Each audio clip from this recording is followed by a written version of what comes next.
3,500 साल पहले हुए श्री कृष्ण, इन दो अवतारों के बीच में जो समय का अंतराल है वो केवल 1500 साल। 1,000 साल हम और जोड़ें, एक युग की उम्र 2,500 साल होती, ज़्यादा नहीं है। इस चक्कर में मत पड़ना, लाखों साल का युग होता है, नहीं। 10,000 साल में चारों युग बदल जाते हैं। अब प्रश्न खड़ा होता है, युग बदल गया, ये हम कैसे समझेंगे, कैसे जानेंगे? नानक मेर शरीर का एक रथ वाओ, सतयुग रथ संतोख का धर्म अगे रथवाओ। द्वापर रथ तपे का सत अगे रथवाओ, कलयुग रथ अगन का कूड़ अगे रथवा।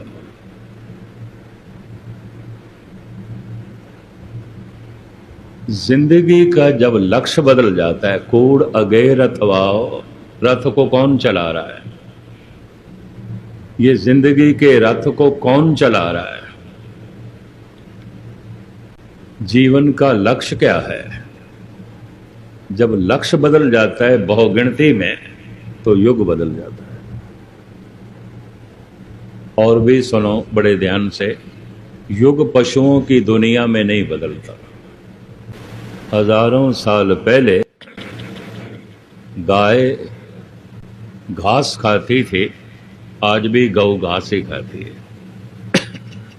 हजारों साल पहले शेर कच्चा मांस खाता था, आज भी वही है। उनके खान पान रहन सहन में कोई परिवर्तन नहीं हुआ, कुछ भी परिवर्तन नहीं हुआ। जब कुछ परिवर्तन ही नहीं हुआ तो पशुओं की दुनिया में कोई युग नहीं बदला, ना सतयुग, ना त्रेता, ना द्वापर, ना कलयुग। पशुओं की दुनिया में युग नहीं बदलते, पंछियों की दुनिया में युग नहीं बदलते, कीड़े मकोड़ों की दुनिया में युग नहीं बदलते। युग बदलते हैं मनुष्य की दुनिया में। ये भी मैं अर्ज करता हूं, बड़े ध्यान से लेना। क्यों? मनुष्य का रहन सहन, खान पान, व्यवहार, तर्ज जिंदगी सब बदल जाती है, सब बदलती है।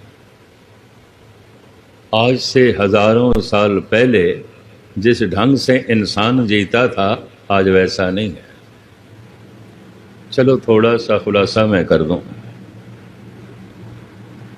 हजारों साल पहले, या यूं कह लीजिए सतयुग में, अधिक मनुष्य पहाड़ों की कंदराओं में रहते थे,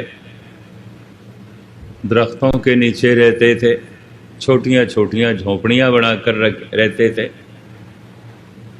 कोई स्टेट नहीं थी, कोई मुल्क नहीं था, कोई शहर नहीं था, नहीं था। कहीं 10 घर होते थे, कहीं 20। जैसे पंछियों का कोई मुल्क नहीं है, पशुओं का कोई मुल्क नहीं, उनके अंदर मुल्क की ममता नहीं है, उनके अंदर इलाके की ममता भी नहीं है। उनके लिए सारा संसार उनका मुल्क है। जैसे अक्टूबर के महीने में साइबेरिया से करोड़ों की तादाद में मुर्गाबियां भारत आ जाती हैं। क्यों? वहाँ बर्फ पड़ने लग जाती है, उनको रिज़्क नहीं मिलता, झीलें जम जाती हैं, सरोवर जम जाते हैं, बर्फ बन जाते हैं। अब उनको पानी में खुराक ढूंढनी मुश्किल हो जाती है। भारत में ये सरोवर, ये झीलें नहीं जमती, यहाँ गर्मी है। तो करोड़ों की तादाद में साइबेरिया से मुर्गाबियाँ यहाँ भरतपुर की झीलें जो हैं, उदयपुर की जो झीलें हैं, और पंजाब में जो दरिया हैं, उनके किनारों पर आ जाती हैं। इनकी खुराक होती है छोटी छोटी मछलियाँ, वो सरोवर में, झीलों में आम मिल जाती हैं। तो अक्टूबर से लेकर मार्च तक ये भारत में रहती हैं, भारत ही इनका मुल्क होता है। फिर जैसे मार्च महीने का अंत होता है, ये वापस जाना शुरू कर देती हैं, अप्रैल में एक भी नहीं मिलती। सब चली जाती हैं साइबेरिया, फिर साइबेरिया फिर रशिया इनका मुल्क हो जाता है। पंछी पशु जहाँ रिज़्क मिल जाए वही उनका घर है, वही उनकी दुनिया, वही उनका मुल्क है। मुल्क की ममता, सूबे की प्रांत की ममता।